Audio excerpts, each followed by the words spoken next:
right? Or we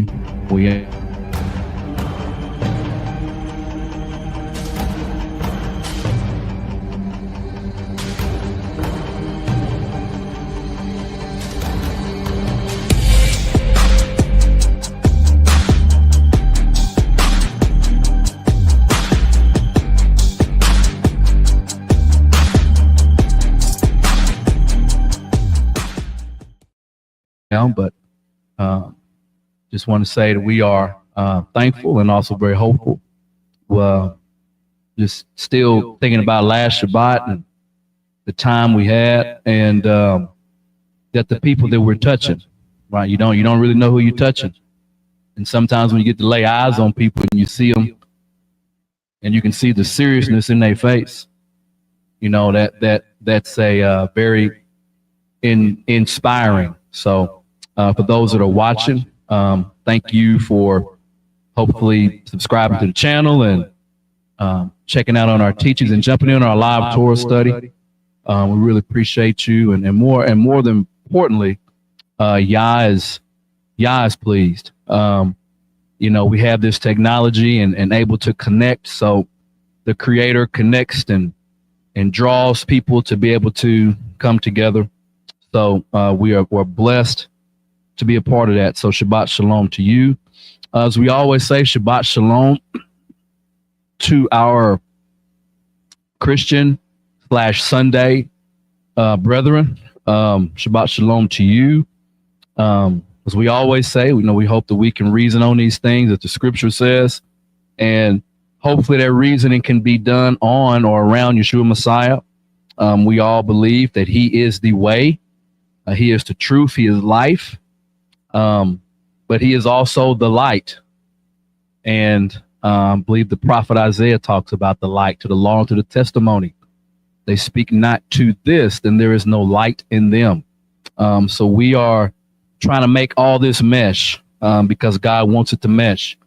Was never his intention for the word to be divided.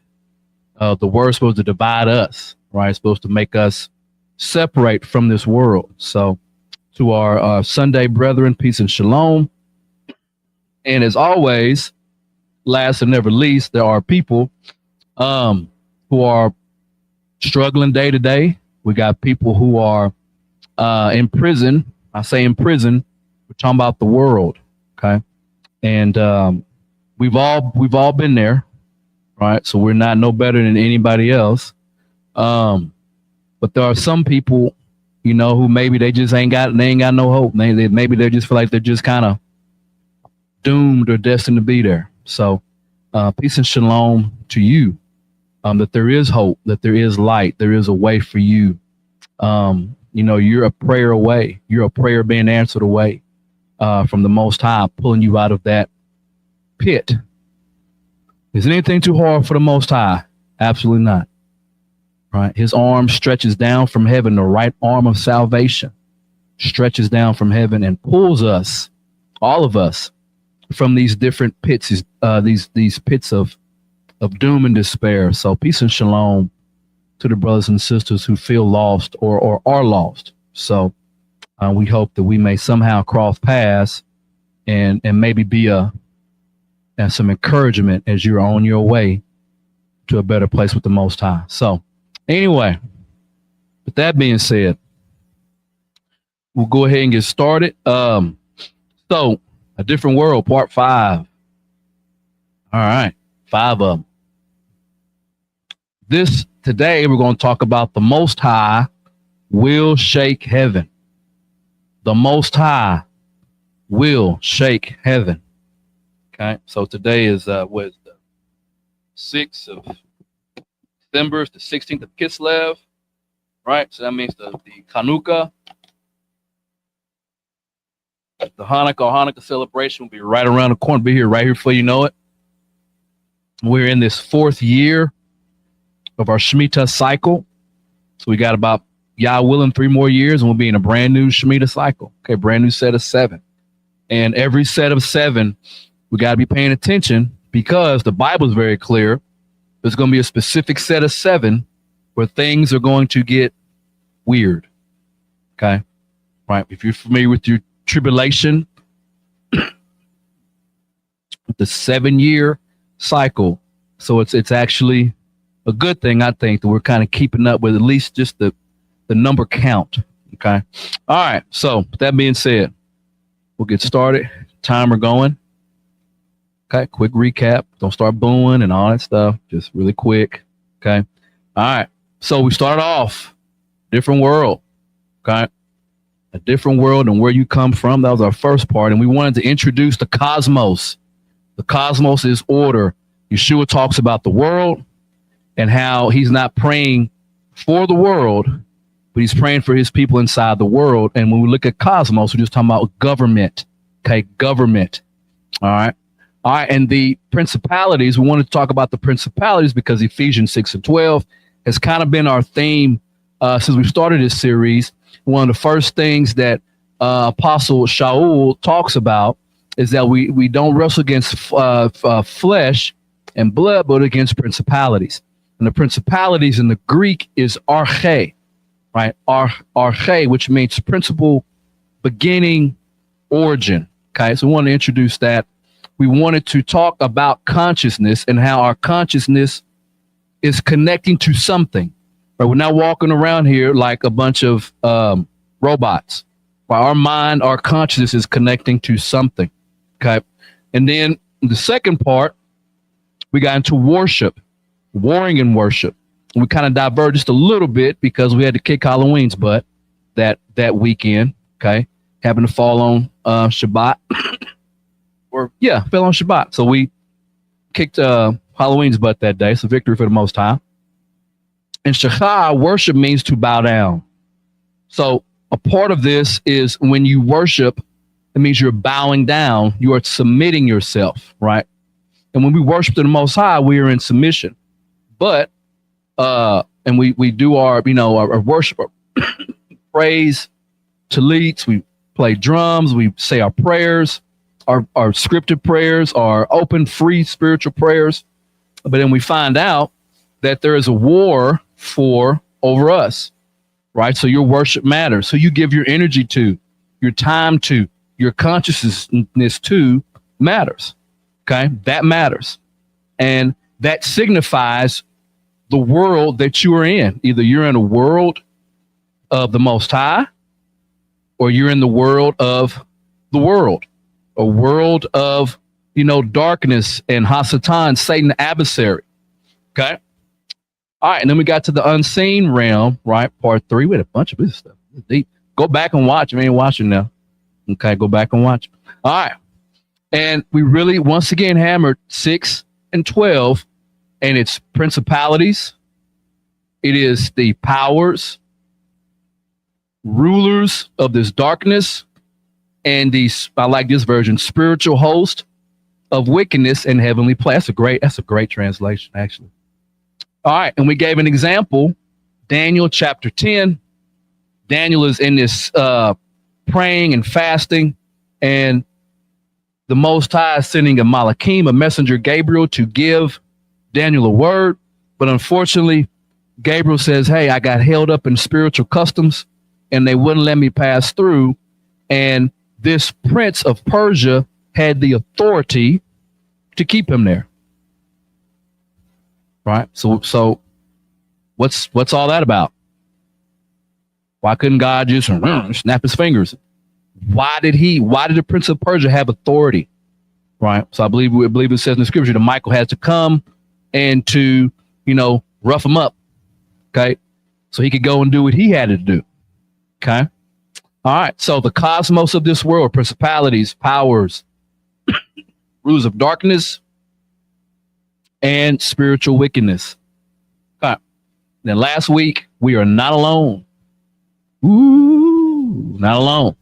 We talked about the divine counsel in Psalm 82. And in Psalm 82, the writer is telling us that the Most High God is the judge of these other smaller gods, i.e. angels. And he sits in the council, and he is the big guy. And in this same description in Psalm, just go back and look for yourself, in Psalm 82, these sons of Elohim is what they're called. These gods or these angels are called the sons of God. And God's not happy because these judges are not judging properly. But hey, man, you don't help the weak. The wicked are running rampant. It's just complete chaos. And because this is so, you're going to die like men. That's what the judge, that's what El Elyon, the Most High, said. You're going to die like men. And at the end of the psalm, it tells us that God will have all the nations. And you have to go back, but we kind of was like, wait a minute, I thought God already had. Everything is his anyway. But we had to look at the proper context of what they're talking about. And once again, you know, the angels of God, this is when the Most High divided the nations. So we talked about these angels that accompanied him, right? And we were dealing specifically with Genesis 11:7 to confound their language, talking about the Tower of Babel, so when God would have divided men, all right? And we looked to the oral tradition, right, our Hebrew perspective, and they all agree, and we all agree, a judicial court, right? In other words, God doesn't do anything without his consulting his entourage. And we went to different scriptures, particularly in First Kings, about how God has a host or a council of angels and that God interacts with them. And they have ideas and he listens and he says, here's the plan. And they throw out their ideas. So, and we did highlight thrones. We're going to talk about thrones. This is like, we're going to talk about a little bit of thrones today. Okay. All right. And then we use Jasher to kind of confirm everything else, that when God came down, yes, Jasher, man. All right. There were 70 angels that came with them because there were 70 nations. If you, and God said that Israel's mine, but at that point in time, remember, Israel was not yet, right? So what we call Canaan or Palestine, that's where the Canaanites were. So Israel did not have a piece of land yet. So there are 70 angels who got positions. We kind of gave the example of like a $1 billion company, or and the Most High is the stockholder. He's up top. And then he has a board of directors, and these board of directors, they hire this guy and this guy and that guy. And then you get all the way down to the bottom. And this kind of is what the world that Apostle Paul is talking about, except it's all spiritual, right? He gives this language. It's all spiritual language. Okay. There are different types of angels, a host of angels mentioned. The New Testament probably does a really good job on pulling out thrones, dominions, virtues, powers, principalities, and these are all used to describe classes of angelic beings in the celestial hierarchy. Okay. We ended with Isaiah 14, a chapter we're all familiar with, the son of the morning, Lucifer, want to exalt his throne. But what we looked at, hell from beneath is moved for thee to meet thee at thy coming. It stirs up the dead. Even all of the chief ones of the earth hath raised up from their thrones all the kings of the nations. So we were curious about the chief ones, right? First of all, this falling of Lucifer, right? It stirs up the dead, right? Sheol, right? So people in the underworld. When it talks about the chief ones, right? That Cha'al Atudi or Atude. And the chief ones, man, a he-goat. When we get talking about he-goats, well, now we're talking about, you know, goat man, goat worship. Okay. Right. So we're all caught up. Good. It's pretty quick. All right. Let's look at Ephesians 6 and 12. For the 20th time, we'll read it again. Ephesians 6 and 12. For we wrestle not against flesh and blood, but against principalities, against powers, against rulers of darkness of this world, against spiritual wickedness. All right, we're going to look, we're going to stay in the book of Ephesians. We're going to look at Ephesians 1, first chapter, verse 19. Ephesians 1 and 19. So Ephesians 1 and 19, we're going to focus on the word power. And what is the exceedingly greatness of his power to usward who believe, according to the working of his mighty power. Okay. All right. Ephesians 3. We're going to be Ephesians 3 now. Verse 7. It says, whereof I made a minister according to the gift of the grace of God given unto me by the effectual working of his power. All right. Verse 16, same chapter. That he would grant you according to the riches of his glory to be strengthened by might with his spirit in the inner man. So I'm assuming might there's probably power.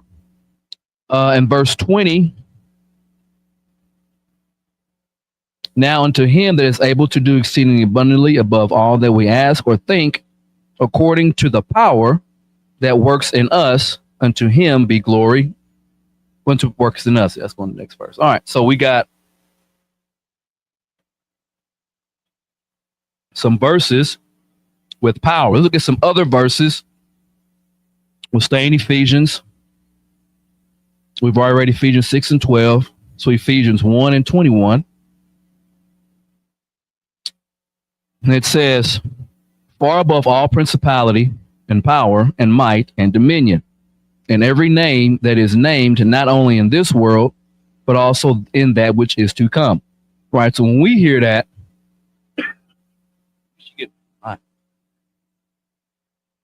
don't worry about it. No, you ain't got to move around, do nothing. Don't worry about it. Wool shirt, t-shirt, Talik, is it is way to go on some boots, some nice boots. Thank you. Some jeans. It's all right. So when we see the world to come, we know that he's talking about the Olam Haba, right? The world that is coming, right? Not Esau's world, which is right now, but the world that of Jacob, the one that's coming second. Okay, so we get that. We see that. We get the Hebrew idiom right in that. All right, we'll stay in Ephesians. Let's go in third chapter, 3 and 10. To the intent then now into the principalities and powers in heavenly places might be known by the church the manifold wisdom of God. So once again, we see powers again. So what we did, we looked at powers. And there are actually two types of power used by the same author. Okay. So when we're talking about Ephesians 6, that power is exousia. We talked about it briefly in one of the messages in this series. Don't remember which one. We talked about it briefly.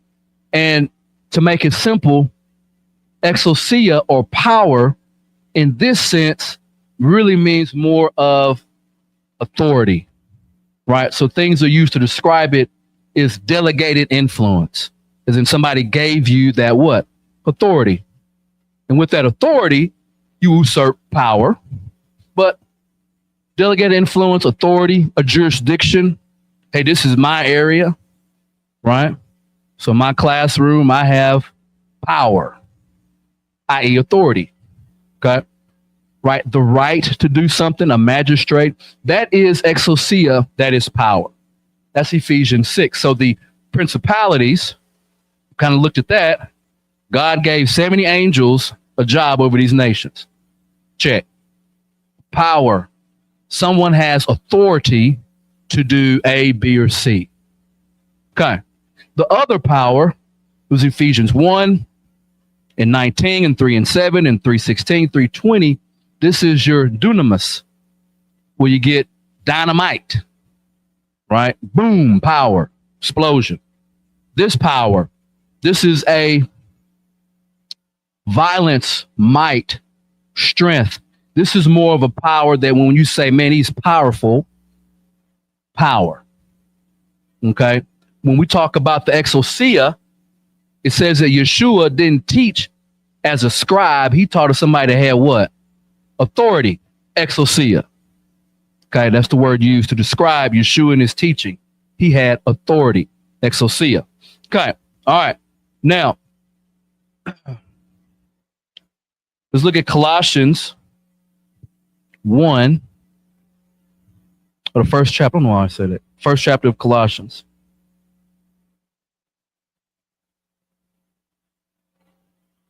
All right, Colossians chapter 1:16. Well, I'll tell you what, let's start. Let's go back to 9. Back to verse 9. So Colossians, first chapter, verse 9. For this cause we also, since the day we heard of it, do not cease to pray for you, to desire that you might be filled with the knowledge of his will in all wisdom and spiritual understanding. So not just understanding, but spiritual understanding, that you may walk worthy of the Lord unto all pleasing, being fruitful in every good work and increasing in the knowledge of God, strengthened with all might, according with his glorious power, unto all patience, thank you, long suffering with joyfulness, giving thanks to the Father, which hath made us meet to be partakers of the inheritance of the saints in light. So we're going to be transformed into something else. We're going to be transformed to be more like them. Because remember, somebody's going to lose their seats, and God's going to fill them seats up. It's one thing to say, I'm a rule and reign with Christ. What does that mean? Can we give some more clarity? Sure. The guys, the angels who are knuckleheads, get fired. And it is a bunch of them. I mean, a bunch of them get fired. Somebody has to sit in those seats and rule and reign with, not against the people in those, the things in those seats now are operating in their own will. They got their eviction letter when Yeshua Messiah rose from the grave. That was their eviction letter. But if you know folks have been evicted before, you get that letter, sometimes you might still stay in the house until them folks come and like, hey man, you got to go. Or you might pack up and leave middle of the night. Okay. All right. Verse 13. Who hath delivered us from the power of what? Darkness. This world is dark. We don't fit in this world. If you're light, if you're trying to be light, if you're going towards the light, you got desire to be light, then you won't fit in this world because the world is dark, because the cosmos world is set up to be what? Dark. You can't do anything about it. The principalities, powers. There's no, you can't. There's nothing you can do about it. Now, it will be done, but not by our hands. By a strong right hand from heaven. Fiery hand. Hand, his eyes is red, bloodshot red. All these ways that they describe Yeshua Messiah's return, it ain't for a bunch of humans. Huh? We're a cough away from dying. Sick. Right, we're not talking about humans. We're talking about something else. Anyway. Who have delivered us from the power of his darkness and translated us to the kingdom of his dear Son, in whom we have redemption through his blood, even the forgiveness of sins. All right. Verse 15. Pay attention. Who is the image of the invisible God, the firstborn of every creature. Verse 16. For by him were all things created. So right now, Shaul is talking about what? Creation. Right? For by him were all things created that are in where? Heaven, the expanse of it, and on earth, things that are visible and invisible, whether they be what? Thrones, dominions, principalities, powers, all things were created by him and for him. So there's an order, a hierarchy that was set. God has all these angels. You get a job, you get a job, you get a job, you get a job. You have an incident in the garden. You have an incident in Genesis 6. And then at the division of men, those 70 kind of went south. God's like, okay, you guys are going to be fired. or in Psalms 82, you're going to die. You're going to die like men. Okay. All right. So we talk about thrones in Colossians here. Thrones in Greek is thronos. And thronos means a seat. It can mean a mighty one. It means a potentate or a tribunal. Okay. Thrones. That's what thrones mean. Tribunal sticks out to me. Okay. A seat of elders. Okay. All right. So the world is governed by men, but man's thoughts are heavily influenced by rebellious angels every day. We are not smart enough to come up with the ideas that we come up with. There is something, somebody whispering in the ear of humans, and they get worse and worse and worse. Or as the Most High says, the imagination of their heart is evil and wicked every day. So if it was like that then, is it like that now? Absolutely. Absolutely. All right. So the Dead Sea Scrolls and the Qumran caves, they have found sections and portions of the scroll of Enoch or Enoch. So this is one of our extra biblical sources. But in Enoch 7, 1 through 15, I'm not going to pull it up. I'm just going to give you kind of a brief overview that, long story short, the Watchers, as we talked about last week, we had a list of just different types of names of angels, different categories. Watchers is one of them. Mentioned one time in Daniel, and everything else is mentioned outside of our canon. But the Watchers wanted a progeny. They wanted to be like who? The Most High. They wanted to have their own son. They wanted to have their own. So the Watchers wanted a progeny. The Watchers took an oath on Mount Hermon or Mount Hermon. We're going to come back to that because last week we just kind of knocked on the door of the bulls of Bashan. We just kind of knocked on a little bit of the Yeshua being so far north that when the demons see him, they address him as the Son of the Most High. Why they do that? Why they say you're here to torment me? Is because these beings are still sticking to the division from Genesis 11. Hey man, this is our territory, right? This is the spot you gave us to, do our thing. Is it time yet? Right? So the New Testament shines so much onto the world that we're in. Once again, we said in Torah class, we're of the same age. So when the urgency of Yeshua come back tomorrow, we got to carry that urgency.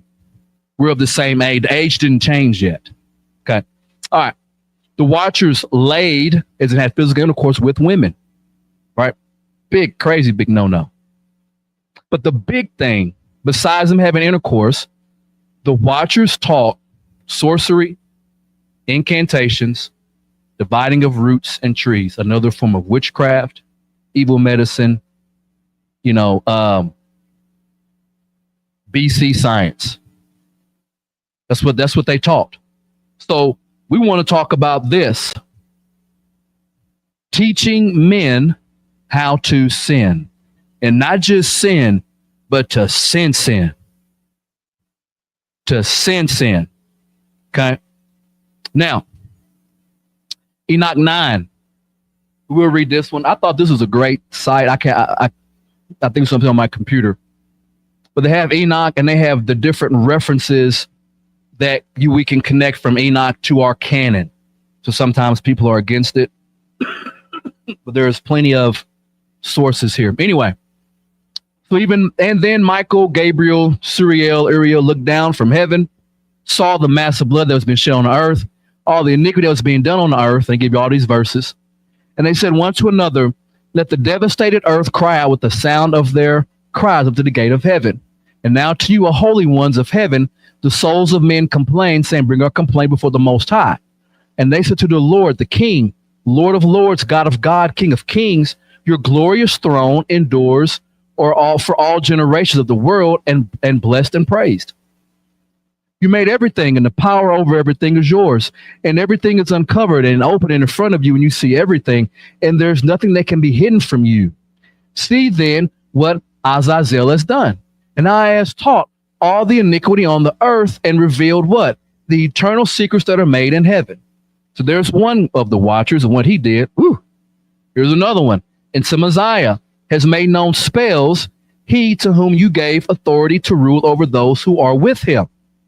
So you have an angel that had other angels, right, on his team. He was the guy. We just say the guy. And they went to the daughters of men to lay with those women that became unclean and revealed to them these sins.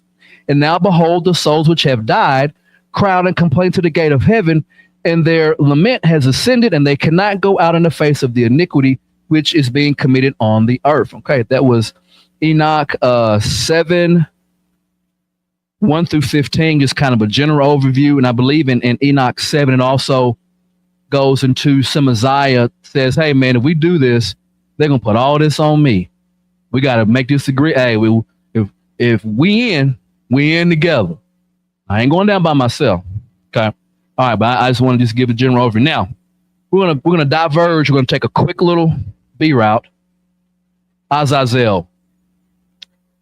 Let's turn to Leviticus 16.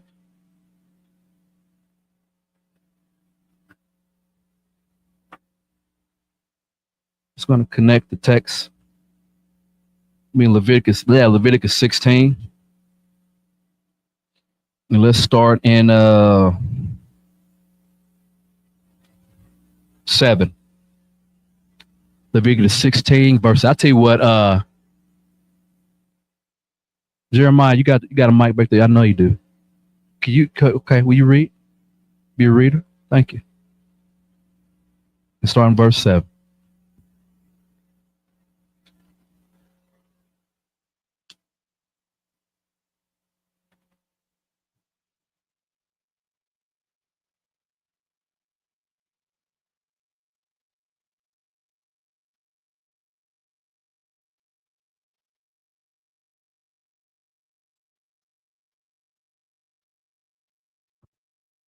Leviticus 16 and 7. Mm-hmm. He shall take the 2 goats and present them before the Lord at the doorway of the tent of meeting. How many goats? He shall take the 2 goats Okay. and present them before the Lord at the doorway of the tent of meeting. Mm-hmm. Aaron shall cast lots for the 2 goats, one lot for the Lord, and the other lot for the scapegoat. For the who? Scapegoat. So you got 2 goats, one for the Most High, and then one is a scapegoat. Go ahead. Then Aaron shall offer the goat on which the lot of the Lord fell, and make it a sin offering. But the goat on which the lot for the scapegoat fell shall be presented alive before the Lord, to make atonement upon it, to send it into the wilderness as the scapegoat. Okay, thank you. All right. So for Yom Kippur, Day of Atonement, we get this unique ritual that is centered around sin, atonement for the high priest, for the house of Israel, for all the people. And it's centered around 2 goats, not 2 sheep, but 2 goats. So these goats are allotted. 1 goat is for the Most High, and the goat is for God, has to be sacrificed, has to be killed. The one that is for that's the scapegoat. This is the one that the high priest would, after he goes through his ritualistic cleansing, goes behind the ark, right, the Holy of Holies. He comes out, right, and then he pronounces all of the sins on the scapegoat. He puts it in, and then once he puts all the sins on the scapegoat, then the story is 2 strong men take the goat. They're supposed to throw it off a cliff, push it off into the wilderness. It's supposed to be in La La Land.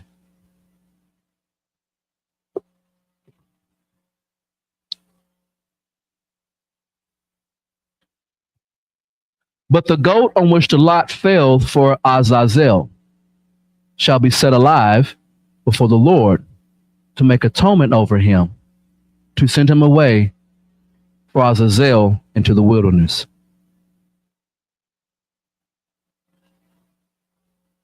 Let's go back to Enoch. See then what Azazel has done. How he has taught all the iniquity on the earth and revealed the eternal secrets that are made in heaven. Now,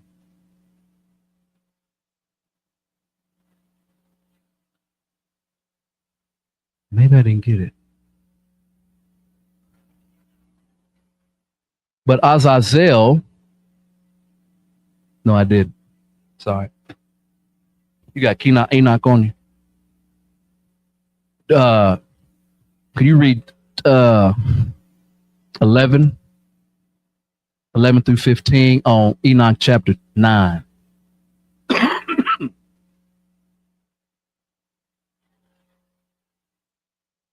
I'll put that on there. Chapter 9, Uh-huh. starting at verse 11. 11, yes, sir. Or Enoch 9 and verse 11. Mm-hmm. And complain even to the gate of heaven of their groaning of sins, nor can they escape from the unrighteousness which is committed on earth. Thou knowest all things before they exist. Thou knowest these things and what has been done by them.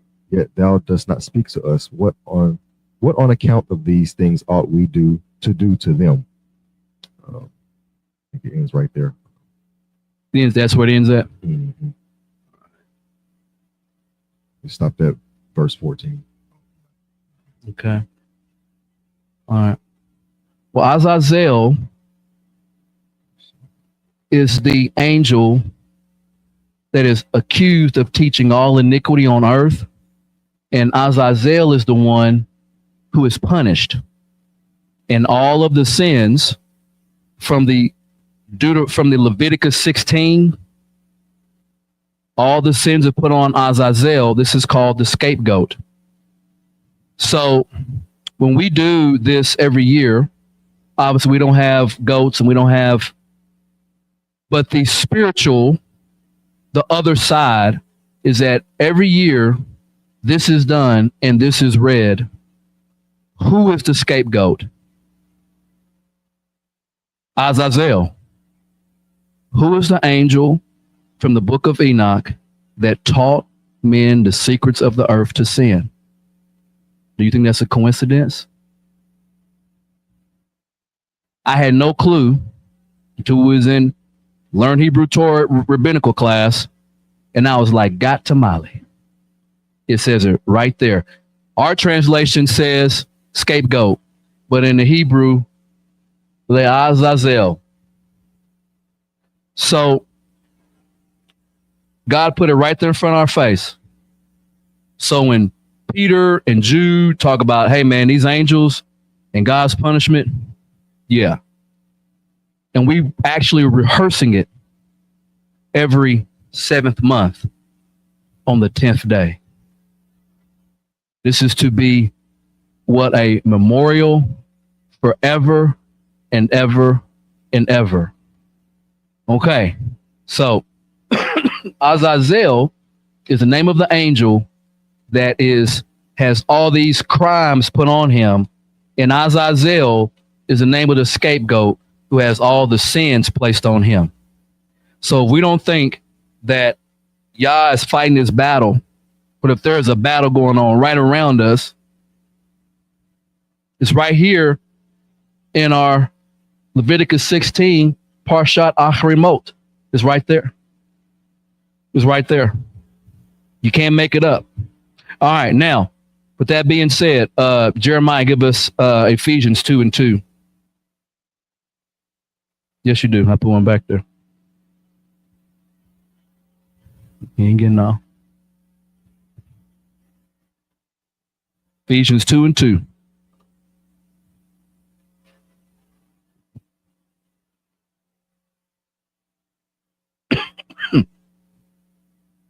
Ephesians 2:2.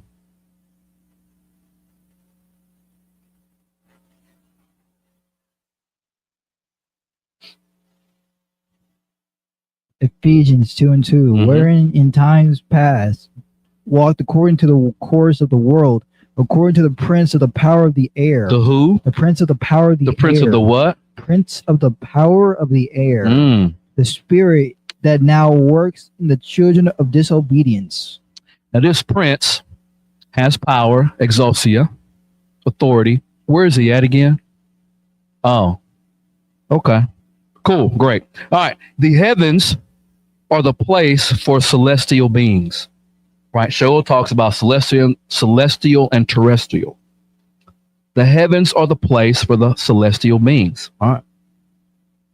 We have Yeshayahu 66. And in this passage, it says, "Thus saith the Lord, Hashamayim kisi, the heaven is my throne, and the earth is my footstool. Where is the house that you may build unto me? And where is the place that may be my resting place?" All right. So the heaven is his throne, right? And when we see Shamayim, is that singular or plural? It's always plural, right? Shamayim is plural. Okay. Interesting. Because the prince of the power, where is he at again? Okay. All right. So I'm going to look at, we're not going to get too deep in this because of time. But there are, according to the oral tradition, rabbinical thought, Hebrew thought, that there are 7 levels of heaven. Okay. And this is taught heavily in Kagi 12a and b. And in the 7 levels of heaven, these different 7 levels represent different areas. And also, these 7 levels are backed up from passages out of the Tanakh, i.e. Old Testament, or out of the Torah, right? So I need somebody to read you give me 2 Corinthians 2 and 12. 12 and 2, excuse me. Mm-hmm.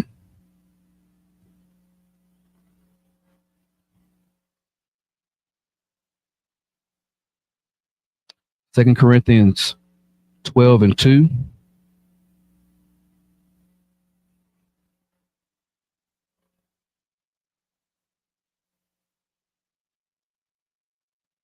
Yes. Corinthians 12 and 2. Uh-huh. I know a man in Messiah who 14 years ago, whether in the body I do not know, or out of the body I do not know, God knows, such a man was caught up to the third heaven. To what heaven? The third heaven. What heaven? The third heaven. All right. So Apostle Shaul is saying that there is a third heaven. He didn't say that there are 3. He just said to the third. Now, Apostle Shaul is a master of oral tradition because he would have been taught that.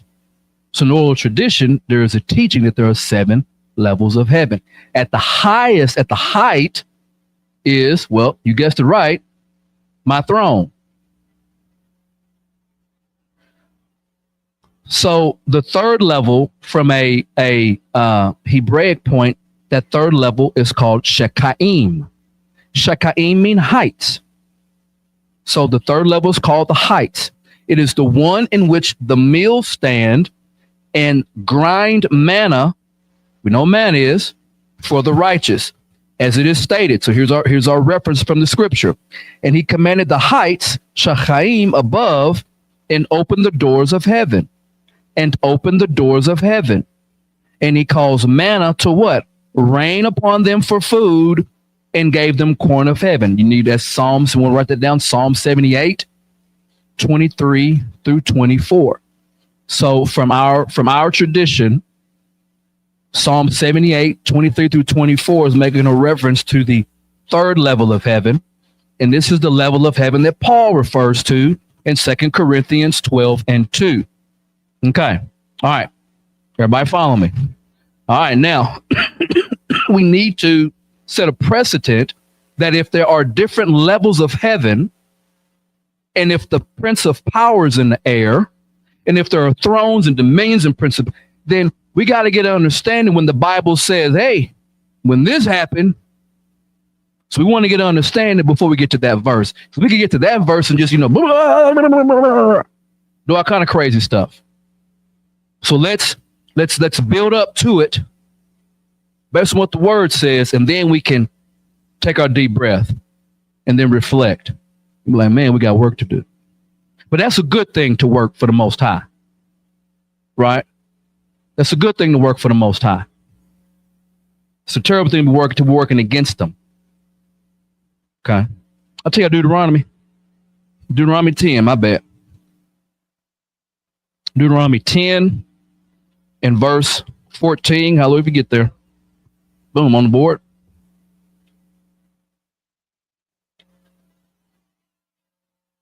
Joe.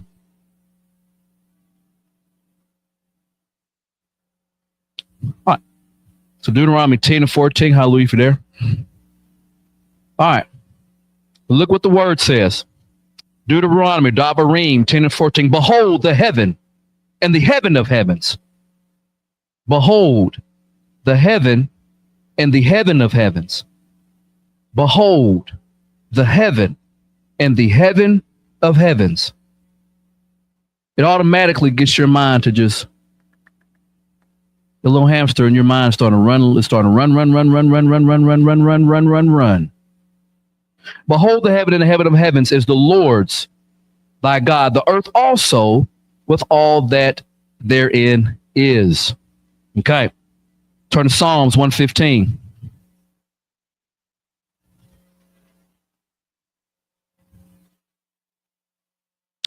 Psalms 115.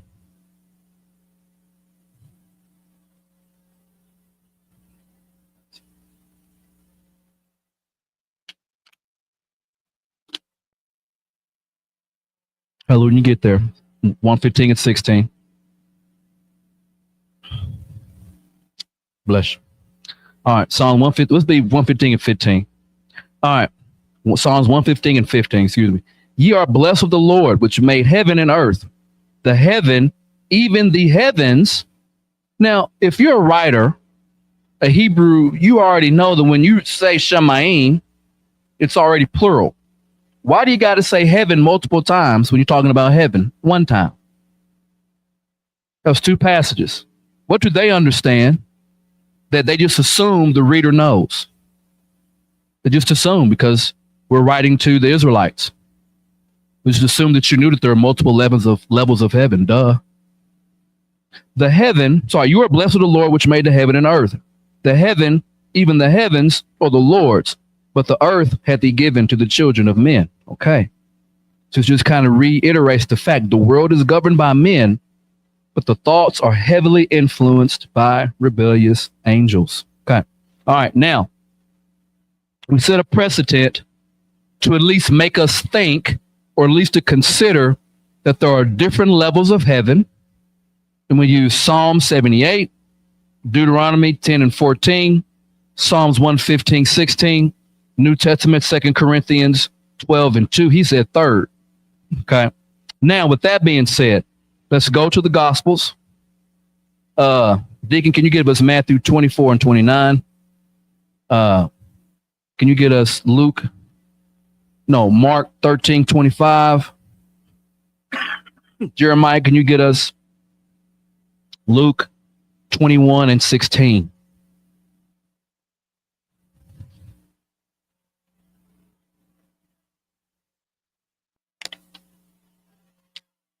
Matthew is 24 and 29. Mark is 13, 25. Luke is 21 and 26. Whoever's got Matthew can go first. Matthew, Mark, and Luke. Matthew 24 and 29. Uh-huh. Immediately after the tribulation. After the who? After the tribulation Okay. of those days, the sun will be darkened, and the moon will not give its light. Mm-hmm. The stars will fall from heaven, and the powers of the heavens will be shaken. Have mercy. Let's see what it says in Mark. Mark 13:25. Falling from the powers that are in the heavens will be shaken. Wow. Mark is kind of repeating what Matthew said, right? You know, like, if you ever noticed in the Gospels, there'll be a topic And sometimes one of the disciples will, I mean, that really stuck out to me. I'm going to write on this. And the other ones don't. On this one, they all was like, ooh, Luke. 21:16. 21:26. Oh, 21:26. Men's hearts failing them for fear and for looking after those things which are coming on the earth. For the powers of heaven shall be shaken. And then they shall see the Son of Man coming in a cloud with power and great glory. Mm. And when Wow. Okay. So we have 3 of Messiah's 12 who heard him teach a lot and talk a lot. And they all wrote about the powers, right? Heaven being shaken. Now, I'm not going to get into but the sun, moon, and stars, so that the sun is set at a certain place in the heavens, and the stars are set in their place. But the sun has a job. What's the sun's job? Okay. Light, time. Okay. What about the moon? Okay. And it also shines what? This is a lesser light, shines light. What about stars? Also shines light. All right. The stars are also, the sun, moon, and stars are also for signs. So when it talks about a solar eclipse, lunar eclipse, we get it. We talk about in the Torah portion today, when the stars are arranged a certain way, that's also a sign. When the, go off the side for a second. When the children of Israel in numbers are in their battle array, each one has their insignia, their flag. Or tradition teaches that as you have the children of Israel in their spot with their flags, above them in heaven is an angel. And above the angel is the marking of the constellations.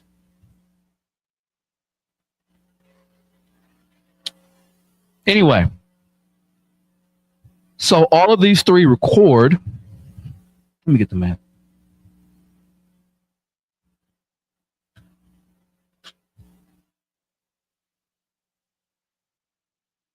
That the stars shall fall from heaven, the sun's going to be dark, moon will not give light, and stars will fall. Now, and then it says, and the powers of the heaven shall be shaken. Physically, do stars fall? Yes. Physically, have we seen solar eclipse? Yes. Physically, can the moon go dark? Yes. How many references have we seen about the stars being the angels? A lot. We ain't got to go to Jude, but the wandering stars left their abode. Who are these wandering stars? The angels. Okay. This is centered around the return of Yeshua, Messiah. It says literally, the powers of heaven will be shaken. Now, the power that is used in these verses is dynamis or dunamis, dynamite, power. A word that could be used for this in the Septuagint is Zavaot. What does Zavaot mean? Who is the Lord of hosts? Right? Yodes, Vave, Zavot. And what are the Zavot again? Or one of them? Angels.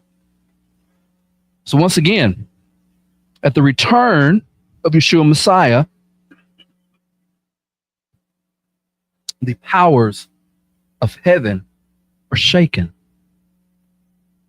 Well, what's in the air? What's in the air? Principalities, powers, wickedness, rulers of darkness and spiritual wickedness in what? High places. We just read Ephesians 2:2. The prince of the power of the. So at the return of Messiah, the heavens will shake and the stars will fall to the ground. Are we conscious?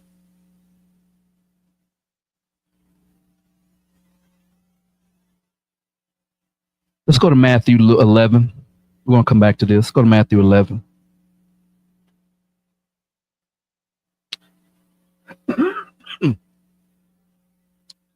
Matthew 11:7.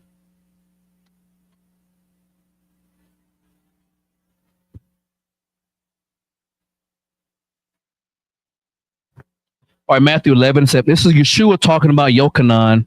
We want to just give you and make you think about never mind. 11:7. As they departed, Yeshua began to say to the multitudes concerning John, what went ye out to see in the wilderness? What it was to see?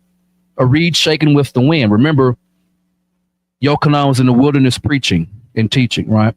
People were going out to see him. But what went ye out for to see? A man clothed in soft raiment. Behold, they that wear soft clothing are in kings' houses. But what went you out for to see? A prophet? And yea, I say unto you, and more than a prophet. For this is he of whom it is written, behold, I send my messenger before thy face, which shall prepare the way for thee. Verily I say unto you, among them that are born of women, that there have not risen a greater man than John the Baptist, or Yochanan the Baptist, notwithstanding he that is least in the kingdom of where? Heaven is greater than he. So he's making a comparison between people and the heavens, Shemaim. He says that the worst player in the heaven is greater than Yochanan. But Yochanan on earth can't even tie gym shoes. So now we're getting an idea of the power that is above us. All right, verse 12. And from the days of John the Baptist until now, the kingdom of heaven, what? Suffers violence. Where? When? How? What does it look like? And the violent take it by force. When the Son of Man returns, heaven will be shook and the powers will fall. For all the prophets and of the law prophesied unto John, and if you will receive it, this is Elijah, which was for to come. So I'm not going to get into that. That's a reincarnate. Never mind. He that has ears to hear, let him hear. But wherein shall I liken this generation? It's like to a children sitting in the markets, calling unto their fellows and saying, we have piped unto you and you have not danced. We have mourned unto you and you have not lamented. Excuse me. For John came neither eating nor drinking, and they say he hath the devil. The Son of Man came eating and drinking. They say, behold, a man is gluttonous and a winebibber, a friend of publicans and sinners, but wisdom is justified of her children. Okay. All right. Can you give me Luke, Kelly, 10 and 18?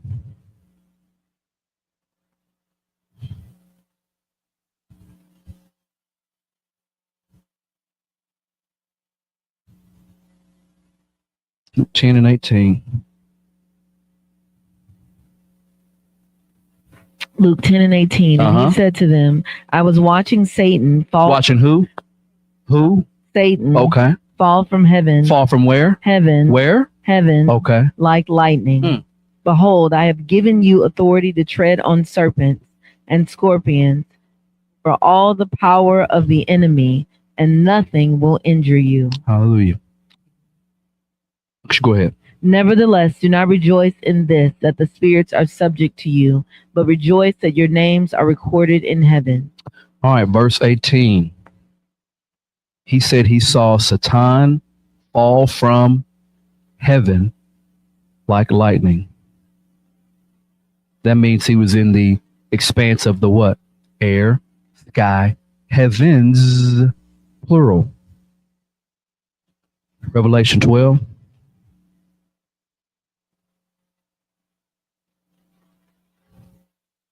We'll be in verse 1.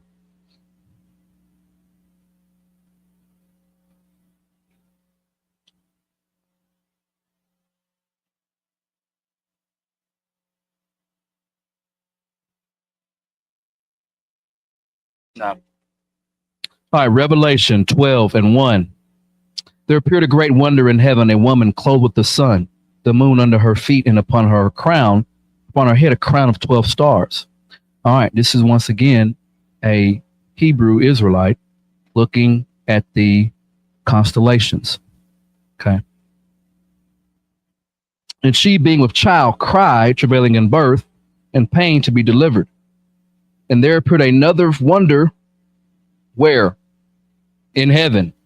And behold, a great red dragon, having 7 heads and 10 horns and 7 crowns upon his head. And his tail drew a third part of the who? There was a shaking, and the stars fell to the ground. And his tail drew a third part of the stars of heaven and did cast them to the earth. And the dragon stood before the woman who was ready to be delivered for to devour her child, or for to devour her child as soon as it was born. And she brought forth a man child who was to rule all nations. A rod of iron, the child was caught up unto God to his throne. The woman fled into the wilderness where she had the place prepared of God, and they should feed her there 1,260 days. All right, verse 7. And there was war in where? There was war in heaven. Michael and his angels fought against the dragon and his angels. Michael fought against who? The dragon and who? Okay. And prevailed not. Pay attention. Neither was their place found any more in, so they used to be. Used to be. Okay. And the great dragon was cast out, that old serpent called the devil and Satan, which deceived the whole world. He was cast out into the. Are we conscious now?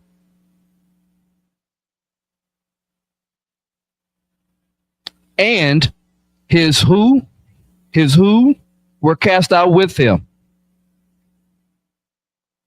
I heard a loud voice saying, in where? Heaven. Now has come salvation and strength, the kingdom of our God and the power of his Christ. For the accuser of our brethren is cast down, which accused them before our God day and night. And they overcame him by the blood of the Lamb and by the words of their testimony, and they loved not their lives unto the death. In other words, this world is not my home. I'm from another place. Therefore, rejoice, ye heavens. Rejoice, ye heavens, and ye that dwell in them, up in the sky, up in the air. They ain't talking about us. You want to know what it say about you? Guess what it said about you? Woe. It said to you, woe. Woe to the inhabitants of the earth. Where do you live?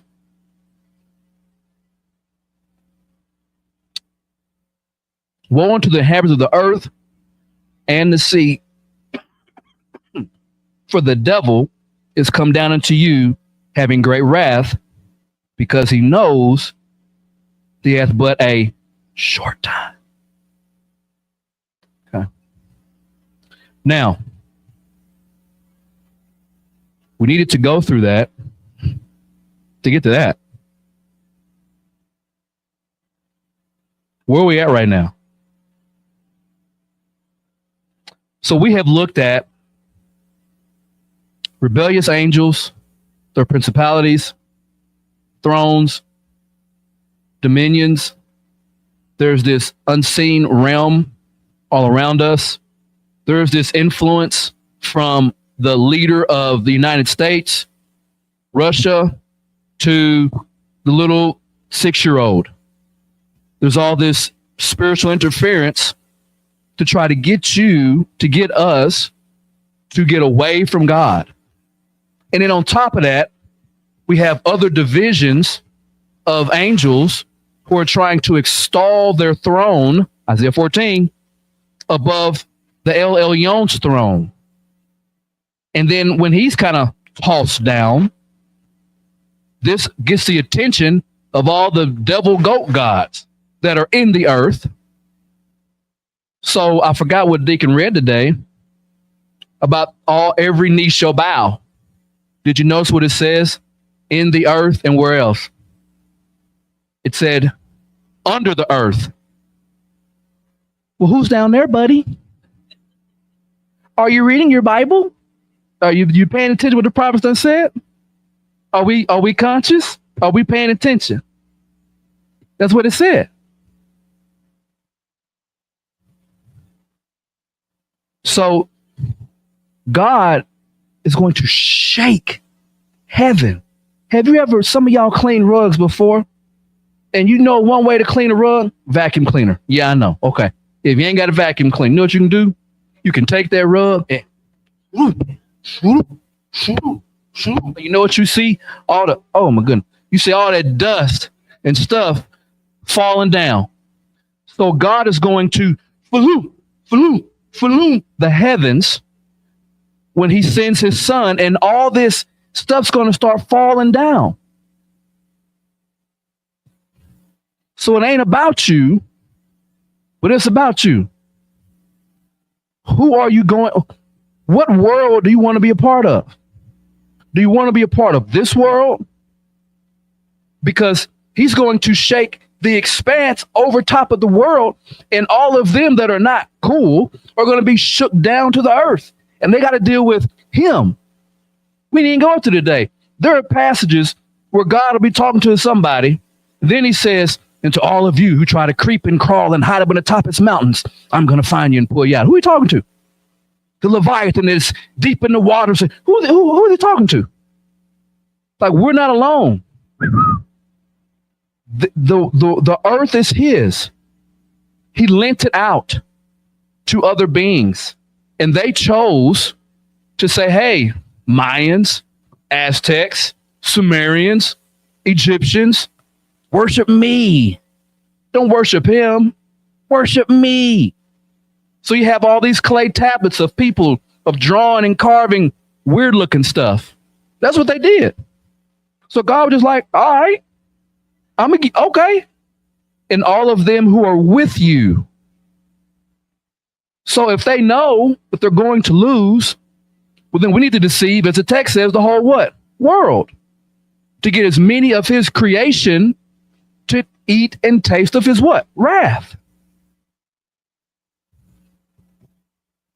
So we're here, like any other ministry or assembly or synagogue or congregation that's teaching the truth and digging to the word. We just gonna pull in there and just lay it out. And then when you get it, you gotta go live. I gotta go live. I gotta go stand up straight too. You can't sit up here and do this and then not be straight. Am I right or wrong? We all got to do this. The book was clear. Woe to the inhabitants. So there's going to be a day, if it hadn't happened yet, there's going to be a war in the sky, and they're going to lose. And the same one that came and fought the Prince of Persia is going to be the same one that fights against the adversary and his angels. And their place is not found in heaven. Well, goodness gracious, we didn't even get to, and we will. We going there. The war with these demons that don't have a home. If these principalities and powers have lost their authority because Yeshua has it now, and we're following Yeshua, we're here to help set people free.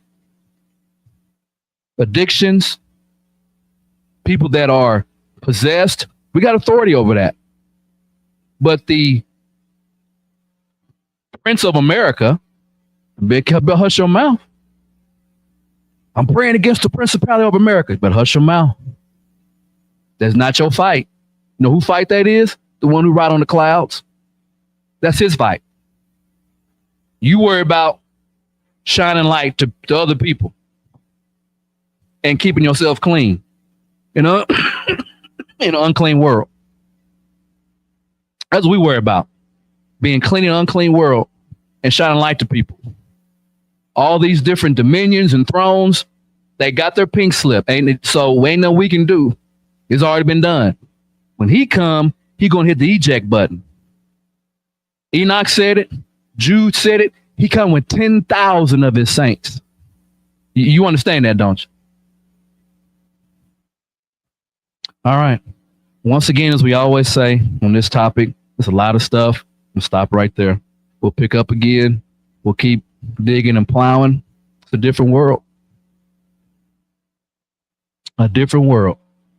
So today we talked about the Most High shaking the heavens and the powers shall fall. Not just stars and planets and sun and moon, but the actual inhabitants who stay in the air. They will fall. And as the book of Revelation said, woe to the inhabitants of the earth and the sea. So it is what it is. We're not fearful, but we faithful. We're faithful. The word got to play out.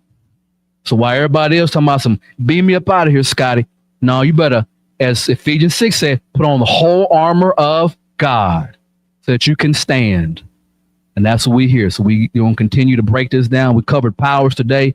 We still got, spiritual wickedness and rulers of darkness and spiritual wickedness in high places. So stay with us. If you like it,